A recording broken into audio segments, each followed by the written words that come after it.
ఒక తెల్లగడ్డ పైన ఉన్నాడు. ఆయన రెడ్ అని పెట్టుకోడు. ఎవరా చెప్పండి? ఎంత గడ్డం పెట్టుకుంటాడు, తెల్లగడ్డం అంతా చూస్తే మహా ఋషిలాగుంటాడు. ఆయన చూడంగానే మనకి కొంచెం వైబ్రేషన్ వచ్చేస్తుంది. అంటే అంత భక్తితో ఉంటాడు ఆ క్యాండిడేట్, మా రెడ్డి గారు. కానీ రెడ్డి అని చెప్పుకోడు అతను, సిగ్గులే కొంచెం. అబ్దుల్ కలాం రెడ్డి 2019లో జూలైలో ప్రెస్ మీట్ పెట్టాడు. ఎవరెవరు ఉన్నారు ఆ ప్రెస్ మీట్లో? అబ్దుల్ కలాం రెడ్డి, శ్రీకాంత్, ఇంకొక ఆయన పేరు గుర్తు రావట్లే, ఇంకో మూడో వ్యక్తి కూడా ఉన్నాడు. వీళ్ళ ముగ్గురు ఒక ప్రెస్ మీట్ పెట్టారు. IAS officers, renowned IAS officers, నీతికి నిజాయితీకి మంచితనంకి బ్రహ్మాండమైన పేరున్న ఐఏఎస్ ఆఫీసర్స్ ఏం పెట్టారు? చంద్రబాబు నాయుడు తప్పు చేశాడు, పీపీఏ తప్పు, చంద్రబాబు నాయుడు టైంలో సిబిఎన్ గారి టైంలో చేసిన పీపీఏ తప్పు అన్నారు. అది తప్ప కాదా నేను చెప్తా అవతల.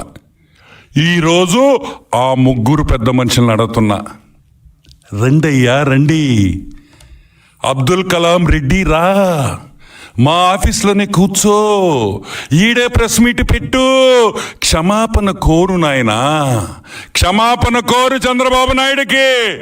ఈరోజు ప్రెస్ మీట్ పెట్టి నువ్వు ప్రేమించే లవర్ బాయ్, నువ్వు ప్రేమించే అభిమానించే నాయకుడు, నువ్వు ప్రేమించిన గజి దొంగ జగన్మోహన్ రెడ్డి దొంగ, దోపిడీదారి, కాన్మ్యాన్ అని చెప్పి ఇక్కడనే ప్రెస్ మీట్ పెట్టిన ఆయన మీకు అన్ని విధాలుగా మేము సౌకర్యాలు ఇస్తామని కూడా మా కలాం రెడ్డి గారికి చెప్తున్నాం.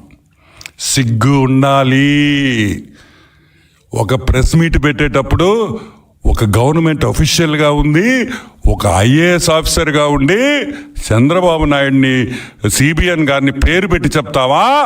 ఆంధ్ర రాష్ట్ర గవర్నమెంట్ జరిగిన ఒప్పందం అని చెప్తావా? సిగ్గులేదా మీకు?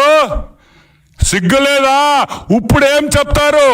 నేను చెప్పటంలా, FBI చెప్తుంది, కోర్టు చెప్తుంది, అమెరికాలో ఉండే కోర్టు.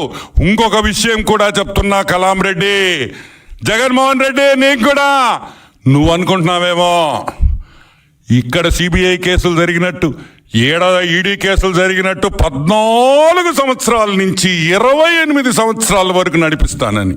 ఈడేమి రాశారు తెలుసా? Jury trial by demand.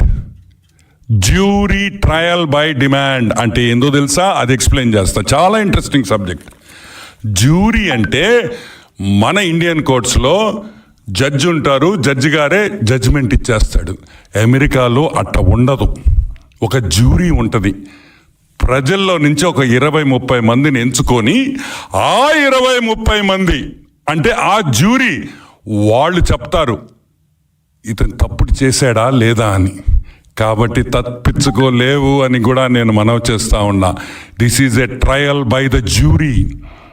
It is trial by jury, not by an independent court. It's a jury trial in US. కరెక్ట్గా సంవత్సరం లోపల జడ్జిమెంట్ వచ్చేస్తుంది. రెడ్డి గారు, మీరు ఎవరెవరు ఇన్వాల్వ్ అయి ఉండారో దీంట్లో అందరు ఇంగ్లీష్ బాగా నేర్చుకోండి. అమెరికా జైల్లో బ్రెడ్ ముక్కలే పెడతారు. మీరు అన్నం తినడం ఆపేయండి. జగన్మోహన్ రెడ్డి, బ్రెడ్ తినడం నేర్చుకో. బ్రెడ్ జామే ఇస్తారు. ఇక్కడ మన జైలులు కాదు నాయన. భారతక్క క్యారియర్లో చేపల పులుసు, మటన్ కర్రీ, బిర్యానీ తెచ్చేదానికి అవన్నీ అమెరికా జైల్లో ఒప్పుకోరు. కాబట్టి ఇప్పటి నుంచే తయారు కావాలి అని కూడా మనవి చేస్తా ఉన్నాం. సరే, ఈ పీపీఏ గురించి ఆల్రెడీ చాలాసార్లు చాలామంది మాట్లాడున్నారు, పేపర్లో వచ్చింది. సో కొత్తగా నేను దీంట్లో యాడ్ చేసేది ఏం లేదు. కానీ